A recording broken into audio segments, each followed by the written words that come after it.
Hi, we're the MEE 452 Honors Group, and our project was to analyze the flat plate solar collector in the MEE 390 lab. I'm Andrew. My name is Ben. I'm Colin. A summary of what we've done so far, we'll be showing you the piping system analysis, pump system analysis, heat exchanger analysis, the results, the optimization we've done of the system, data collection, our thermodynamic analysis, the cost analysis, and the conclusion. So what is a flat plate solar collector? They are most often used on homes for personal use. What they do, they collect energy from the sun, and the energy is transferred into water, which heats it up above a standard temperature. And this hot water is then put into hot water heaters, and it reduces the amount of energy that the hot water heater would take to heat up the water. Or they're also used for pool heating, and it just puts that hot water in the pool. In our flat plate solar collector system, we had three main parts. There was the pump system, which contained two March 893-03 pumps. There was a flat plate solar collector, which was a series of pipes, and then our heat exchanger. In our solar collector, we had 12 vertical pipes that were connected by two horizontal pipes, one on the top and one on the bottom. So to analyze this, we used Hardy Cross in MATLAB and calculated the initial flow rates and final flow rates for the entire pipe system. From there, we found out that there was 17.213 feet of head loss just from friction and different minor losses. And we also figured out how much energy was gathered through these pipes. They are painted beryllium copper tubes. In our pump system, you can see there are two pipes, and they are in parallel. We found that the pumps can each provide 11 feet of head to the system for a total of 22 feet. The overall GPM we got, gallons per minute, was 0.2. There was a loss in this system of 2.5 feet. So our total usable head was 19.5. For a heat exchanger, it was a 55-gallon steel drum. Inside of it was a 13.5 feet copper coil. And as the hot water would flow through that, it would disperse into the water surrounding it, and that's where the energy would be contained. We used the overall heat transfer coefficient of 400 watts per meter squared Kelvin to do our analysis. And then we also assumed that the system was adiabatic and that the insulation was 100% effective, so that is to say there was no heat loss through this barrel. For the heat exchanger analysis, we had to first look at how much energy is possible to gain from the sun, and that amount of energy changes dependent on the time of year. The values we got were from a textbook, and it showed that there was 850 watts per square meter on June 21st, 550 watts per square meter on March and September 21st, and 150 watts per meter square on December 31st. However, due to us being in a more northern climate, the amount of solar energy we receive is slightly less. And to do so, we took a ratio of the peak efficiencies to get us values of 371 watts per meter squared on June 21st, 240.625 watts per meter squared on March and September 21st, and 65 watts per meter squared on December 31st. This is a graph showing the amount of energy we get throughout the day. As you can see, it changes throughout the day, and also as the days lengthen and shorten, the total amount of energy gained also increases. For the purposes of our calculations, we just use the peak irradiance to simplify things. That's the most energy you will ever get out of the system during this process. Continuing on, the absorption rate of the pipes were found to be about 92% effective, and the maximum possible flow gained from the actual pump that we were able to gain experimentally was about 0.8 gallons per minute. But as you'll see coming up, that is not an efficient rate at all. The average temperature effects were also needed to be taken into consideration, as the pre-existing heat in the water would be increased from the amount of ambient temperature of the season.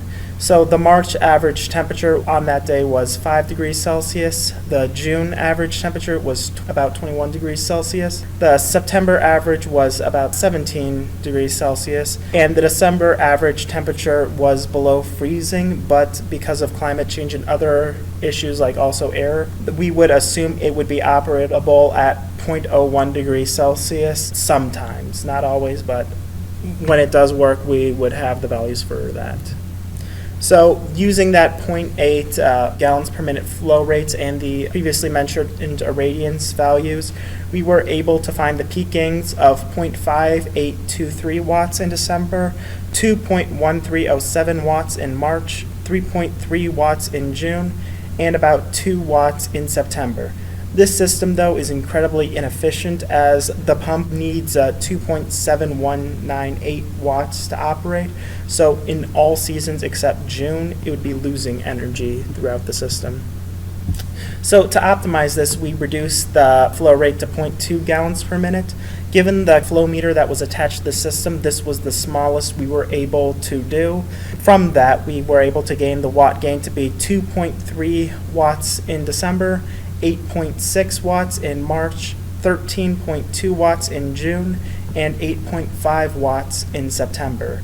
Now, most of the year, energy was gained through the system, just barely, but in December, it is still shown to be inefficient. To optimize the system even further, we assumed that because of the reflective surfaces, all of the amount of solar energy would be able to be absorbed. So from that flat area, we got 102 watts generated in December, 131 in March, 587 generated in June, 379 watts in September, and through this method, it will always generate energy. But this is an overestimation, assuming that the reflectors captured all of the solar energy and didn't reflect any out of the system. So it would be between the two values. So we also collected data on the solar panel. So there were two K-type thermocouples connected to it, one at the inlet for the solar collector plate, and then one at the outlet. We found that these thermocouples were either not working correctly or were being measured incorrectly. Initially, we took data and we had an error because we used alligator clips to go between our multimeter and the thermocouple wires. And the temperature of the alligator clips, as they were in your hand, would drastically change the measured value. So we had to abandon a lot of data we found. We switched over and then we found the data you can see on the right here. We took data every 10 minutes and we did find a 2-degree temperature change over that time.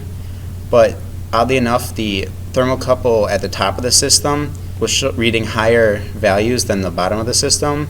We believe this could either be from the pumps putting in more energy than we were actually collecting, or just the thermocouples could not be in the best condition. Also, we were not able to go outside and collect energy using the sun. The sun had not been out because it is close to winter.